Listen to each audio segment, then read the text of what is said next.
নমস্কার। নীরজশ্রী চৌধুরী তিনিও লন্ডনে থাকতেন এবং কোনোদিনই আর দেশে ফিরে আসতে চাননি। তার কারণটা তিনি বলতেন যে ও দেশে যে সোশ্যাল সিকিউরিটি আছে, সেই সোশ্যাল সিকিউরিটিটা, সামাজিক নিরাপত্তা এদেশে নেই।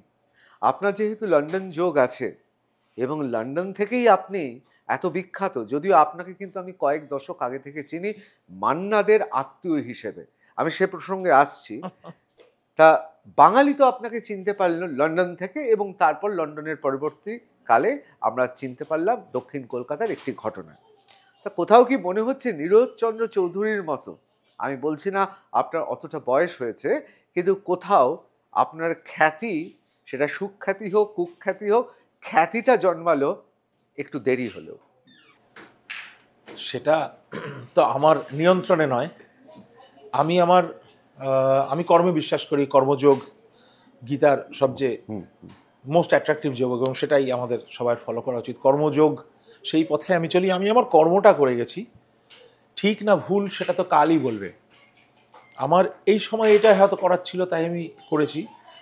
আর আমি রিটায়ারমেন্ট নিয়েছি গত বছর, একটু প্রিম্যাচিওরলি বলতে পারেন। আমার এখনো 10 বছর ফিট থাকলে 15 বছর কাজ করার চান্স ছিল। কোনো কিছু বিশেষ ঘটনা নিয়ে আমার মনে হয়েছে যে না, আমি এবার দেশে চলে আসব। আর নীরজশ্রী চৌধুরী যদি বলে থাকেন যে সোশ্যাল সিকিউরিটির কথাটা, এটা একদম মানে 200 ভাগ সত্যি। সত্যি মানে আমি যেদিন সিদ্ধান্ত নিই এবং বিশেষ বন্ধুদের জানাই, অবভিয়াসলি গান টান করি বলে আমার অনেক বন্ধু বান্ধব, অনেক, আমার স্ত্রীও খুব সোশ্যাল।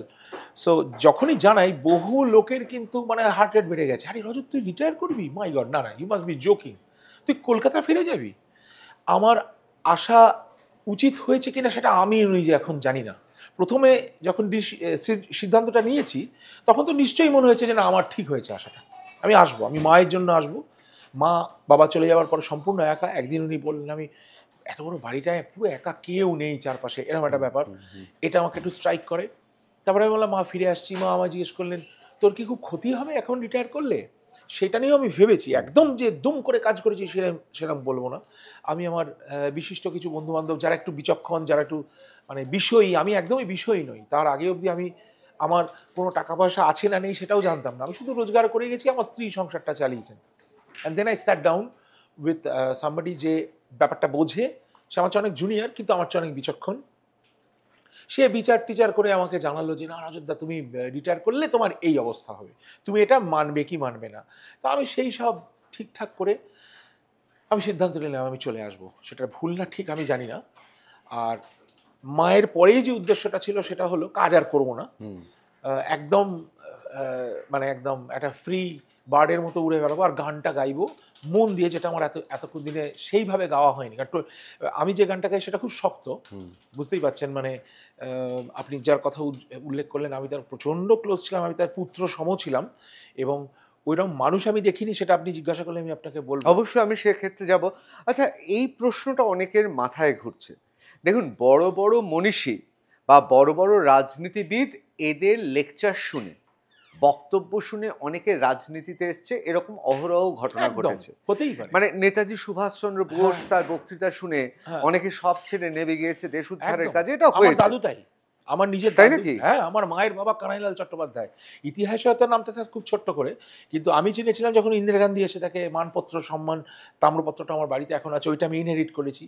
আর আমার দিদার কাছে কিছু গল্প উনি শুনেছি। কি চন্দননগরে থাকতেন? না না, উনি বরিশাল, তারপরে এখানে এসে মানিকতলা। আচ্ছা। এখানে এসে মানিকতলা বর্ধমানে একটা বাড়ি কিনেছিলেন, কে তাকে ঠকিয়ে নিয়েছিল। তো উনি তো নেতাজির একটা ডাক শুনেই সমস্ত কিছু ওই দেশের জন্য লিখে দিয়ে, অস্ত্র আসবে, অস্ত্র দিয়ে একদম সশস্ত্র বিপ্লব হবে, দেশ স্বাধীন হবে, ওই এতে মেতে, এবং বাড়ি থেকে নিখোঁজ ছিলেন, কোনো জেলে নাম ছিল, আন্দামানে যেতে যেতে বেঁচে গেছেন, ফাঁসি হতে হতে হয়তো বেঁচে গেছেন, এই সবগুলো।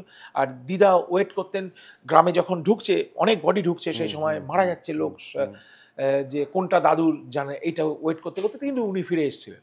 কিন্তু চরম মানে দুর্ভোগ এবং লাঞ্ছনা হয়েছিল দেশভাগের সময়। আমার মা তখন বোধহয় 2-3 বছর, আমার বড় মাসিমা তখন 8-9-10 বছর, এরকম অবস্থায় বাড়ির আলো জ্বালিয়ে, রাত্রিবেলা বাড়ির আলো জ্বালিয়ে বাংলাদেশ নিঃশব্দে ত্যাগ করেছিলেন ওরা, যাতে আশেপাশে দেখে ভাববে যে না ওরা বাড়িতে আছে, কিন্তু ওরা পালাতে বাধ্য হয়েছিলেন সেই রাত্রে। সেই গল্প আমি শুনেছি। এবং আনফর্চুনেটলি এখানে এসে হয়তো আমার দেশে ফেরার সিদ্ধান্তটাই ভুল, কারণ দেশকে বাঁচানো যাবে কিনা জানি না।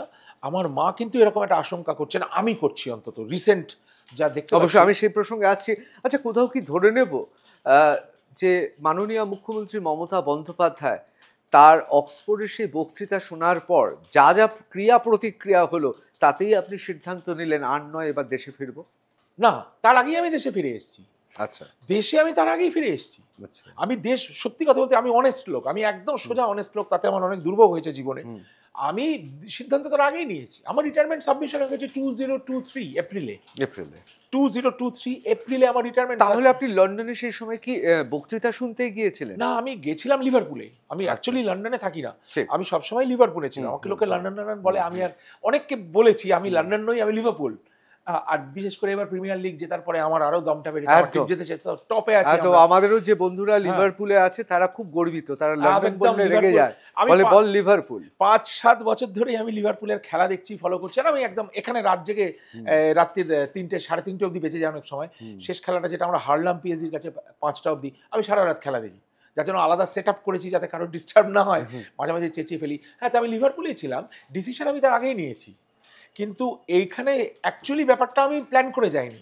আমি গেছিলাম আমার পার্সোনাল কাজে, আমার বাড়ি সংক্রান্ত কাজ ছিল, আমার রিটায়ারমেন্ট পেনশন, আমার ছেলের সঙ্গে একটু কাজ ছিল, আমার মেয়ের সঙ্গে দেখা করা ছিল, বন্ধু বান্ধবের সঙ্গে দেখা করা ছিল। আমি জাস্ট একটা মানে পোস্ট রিটায়ারমেন্ট গিয়েছিলাম, গিয়ে এই ঘটনাটা ঘটে এবং তার জন্য আমি টার্গেট হয়েছি, তো কোনো সন্দেহই নেই।